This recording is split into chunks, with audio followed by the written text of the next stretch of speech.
YouTube, how's it going? The Goat House is back. In today's video, I'm going to go over some offensive day 2 sleepers for the NFL draft. We'll have a defensive video for day 2 sleepers as well, but these are prospects that maybe aren't getting enough buzz. Some of them kind of are, but I think they're going to go earlier than people are expecting, so a good mixture of prospects like that. We'll break it down. Again, we'll have several videos like this with sleepers, and we'll have prospect rankings, updated mock drafts constantly. A lot of content on the way for the NFL draft, even after with grades. So I cannot wait. My favorite days of the year, the NFL draft, will have you covered, especially on our Twitter, so follow that. And subscribe to the channel for all that content. Check out walkthemock.com. Use code GOATHOUSE if you sign up. There's a link pinned in the comments for anything that you need there, so check it out. It's all down there. Here's our Twitter. We got a fan voted mock draft going on. We are on, I just posted this right before starting recording. We are on the New York Giants, the New York Football Giants, that is. So it's really early on in the voting here, so it's kind of a battle right now. So yeah, we're going to keep going on. This is going to turn into a video. First, somewhat of a sleeper prospect I want to talk about. It is a big-time sleeper, actually, in my opinion. Ramondre Stevenson from Oklahoma. I'm a big fan of his. Really getting not too much buzz at all. Definitely not getting any buzz in terms of going on day 2. And as you see, I say he can go on, in the range of round 3 or 4. So that's round 4 is obviously not day 2. So there's a possibility he can be early day 3. It's just a guy to look out for, because if teams see what I see on tape, somebody could take him in round 3. Remember last year, there was actually a run on running backs in later day 2. A lot of guys flying off the board. Teams are realizing that other teams are taking their running backs early. So, hey, there's only a limited amount of guys left. We got to go grab our guy now. So I think there's a shot he can go round 3. I think that's where he belongs, to be honest. I'm a big fan of his game. You almost write him off right off the bat, because you look at him, he's built. He's really big. I think he lost a little bit of weight, and you just view him, right off the bat, you want to say he's a short yardage, maybe a goal line guy, but he's not just that. I think in his mind, he thinks he's a smaller, shifty back, which I actually love, because he makes people miss. That's his game, and I think his strength and his power, the breaking tackles, all those abilities, it kind of comes natural when a guy just tries to go and tackle him. It comes natural. If it was the other way around, if it was a smaller guy trying to be a power back running into contact, that's a bad thing. But the other way around, this way, I actually like it. He explodes through the hole. I love that as well. Very sneaky catching the ball out of the backfield, too. Was a key piece to Lincoln Riley's offense, and they got him going more and more. So a lot of upside there, just not being talked about enough. I think there's a shot he could sneak into round 3 there. I'm a big fan. Another running back I'm a fan of here is Collin Hill. Again, that same range, where if I had to put money on it, he probably ends up early day 3. So why is in the day 2 sleeper video? I think he can sneak into round 3. Not getting enough love right now, probably because he opted out a few games into the season. This is a tough runner. If he would have declared last year, I thought he could have gone in that round 2 to 3 range, really. Explosive playmaker. I think another guy that has a lot of upside catching the ball out of the backfield, the LSU game this year. He had some moments where it was almost Kamara-like, maybe not as shifty, but pretty shifty. Again, home run hitter. The thing with him is, his vision kind of goes hot and cold. There's times where he'll run into contact rather than taking the, wide open lane or the hole.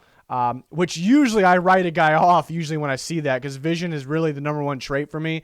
If the guy can't see the hole 100% of the time, then I got a problem. But the other traits I like that much, where I'm able to be like, all right, we can work with this guy. Maybe somebody can work with this guy.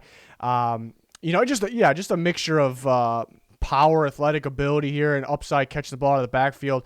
I think he could be a starting back down the line in the NFL. So he's kind of in the same boat. I think those 2 running backs, I think people, everyone talks about the top 3 guys separate themselves. I'm fine with that. But then for the next group of guys, everyone's talking about the same 2 or so, maybe even 1, maybe being Michael Carter, couple backs, and they're not talking about Stevenson and Collin Hill, where I am in that group of running backs. So another guy to look out for there. Here's a tight end, actually, Tommy Tremble, which his name is now known. The last month or so, people have really been raving about Tommy Tremble. His stock is up. A lot of people putting him at tight end too. So he's not really a sleeper in that category. I think he is in where he'll end up going. I really think he'll end up in round 2, which really no one's talking about him in round 2. Everyone's got Tommy Tremble on their radar, but I think, there's a shot he could still end up in round 3. He's pretty much a lock for day 2. You know, the start of the draft process, it was kind of round 4, but now getting some buzz, but I still don't think people are realizing that he very well could be in round 2. You know, you don't really see that talk often, even though there is buzz, but a dominant blocker, you know, especially, you know, at the line, downfield at the next level. Sneaky catching the ball, you know, downfield as well. I think he has upside there with his athletic ability. So it's definitely a guy to look out for round 2. Could sneak in there and go earlier than people think, and that's kind of why he made this list. Now on to some receivers. Diami Brown, another guy that's kind of known right now, but I still think people are sleeping on him. I don't think he makes that a round 2. You know, you talk about there's maybe a slight chance he gets early round 3. I think there's just as much, you know, the chances of him making it to early round 3, I think there's just the same a percentage, if you want to put a percentage on it, of him going late 1. I really do. So I think he's probably in there around 2.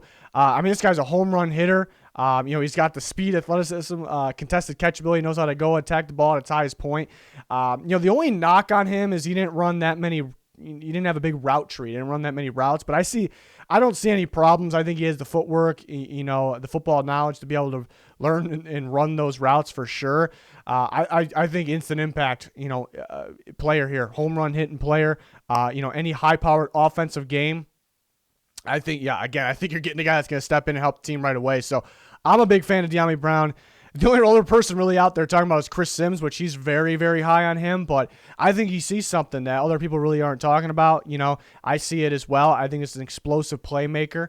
And you hear his name, but you don't really hear it. You know, we talk about the round 2 guys. You hear like the same few guys, and it's just not Diami Brown for some reason. So I love his game. When I watched him on tape, I was blown away. So, yeah, again, he's right there at the end of the first round for me. He's that close. So, curious to see who ends up with him. There's a lot of teams that can really benefit day 1 from getting him. You know, on the football field, week 1, I should say. More receivers. Jalen Darden. I kind of been talking about him for a bit.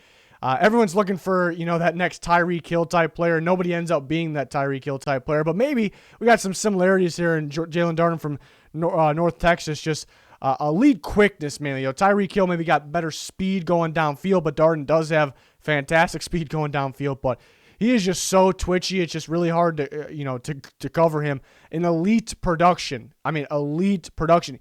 He was responsible in terms of you know, the game through the air was responsible for more than 50%, or about 50% of the team's offense, production, I should say, which is ridiculous. So he carried that team. Just such a twitchy guy, really good route runner, knows how to get open, fantastic after the catch. Maybe a little undersized. I'm not really too worried about that. I think there's a shot he can go round 3. You know, teams are looking for this type of player, so I think, you know, he probably goes round 3. Again, could end up being an early day 3 guy, but definitely a guy that could go earlier than what's being discussed. Another one is Josh Palmer from Tennessee. A guy that, you know, from what I'm actually hearing now is, yeah, he expects him to go earlier than what people have been talking about. You know, he can definitely go round 3. There's some people that view him as he's not going to get out of day 2, like he won't make it out of there, but there's a slight chance he goes round 4. The lack of production could make him not for everyone, I suppose, but there was some bad quarterback play there. I think he's a fantastic receiver. I think he's almost a safe receiver to take. He's got size. He's got the good footwork, the route running ability, contested catchability.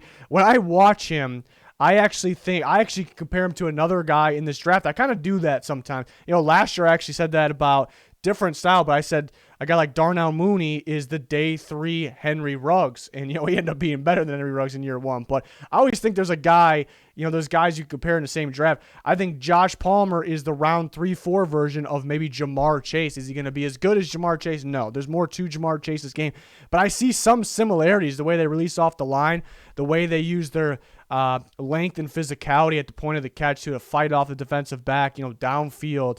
I actually noticed it against Patrick Surtain, you know, against Alabama, which is good. You know, without actually interfering with the defender, but just making that catch. So he has some similarities there. You know, he's obviously not as good. Otherwise, he would be up there with Jamar Chase. But, yeah, that's definitely a guy to look out for. People kind of write him off just because of the production, but if you didn't watch Tennessee, then you won't know. Yeah, the quarterback play was pretty bad. So that was limiting the playmakers here. So, yeah, I view him as a safe guy. You kind of know what you're going to get from him, in my opinion. Some offensive lineman, Brady Christensen, which everyone knows him from in season because he had a fantastic season protecting Zach Wilson. Out of the top tier quarterbacks, Zach Wilson was pressured the least amount, and it's because the BYU offensive line was pretty solid. And that started with Brady Christensen. He's a fantastic left tackle. Some people talk about, could he move to guard? He could be a better guard. Sure, he can be a better guard, but I like him at tackle for sure. And he had a really good workout at his pro day. And just as soon as the season ended, people knew he was good in season. As soon as the season ended, it was just kind of like he disappeared, in terms of draft buzz. Day 3 guy, according to most people. I think he's going to go day 2. I don't think he gets out of the 3rd round. I think he's a pretty solid tackle here. And people say he's going to play, better everybody's going to play better competition in the NFL. There was really a pass rush problem nationwide, even for the Power 5 teams, and it was not too much of a challenge for a lot of these tackles. There was a few teams that had that good pass rush. Not all of these guys saw them, so I don't really think that's a knock on him. All these tackles are going to see better competition, but I like him at left tackle at the next level. I mean, I'm fine with right tackle. I don't like the guard talk.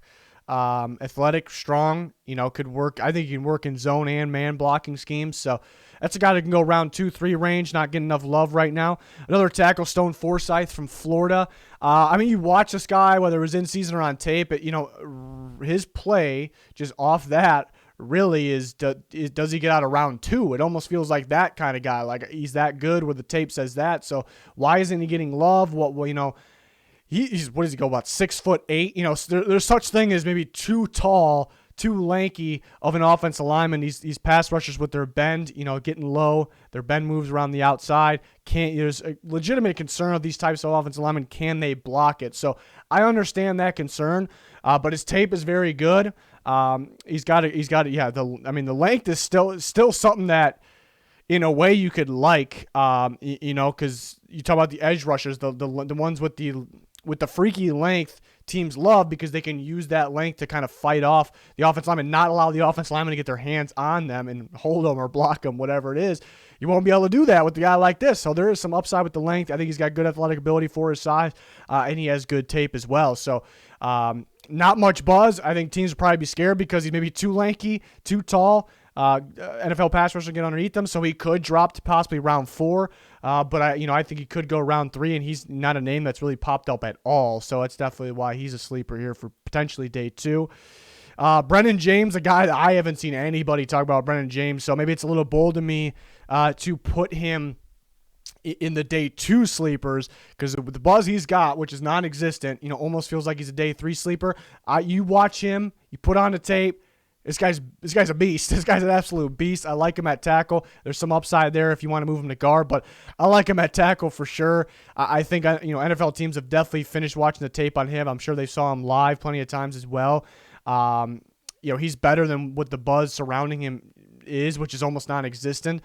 So I think there's a shot he can definitely go on day 2.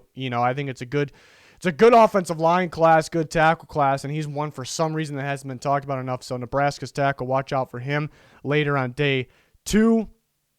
And then one more, we got a guard here, Kendra Green from Illinois, a guy that I don't think he should go round 3. Maybe there's a slight chance slips to round 4. I don't think so. I think he's almost locked in round 3, but not a guy, a big name here, not getting a lot of buzz, especially from Illinois. But he's a really good zone blocker. I think he's going to go to one of those outside zone teams, and I think he's one of those guys that 3rd round picks that can start day 1 and may make an instant impact on the offensive line.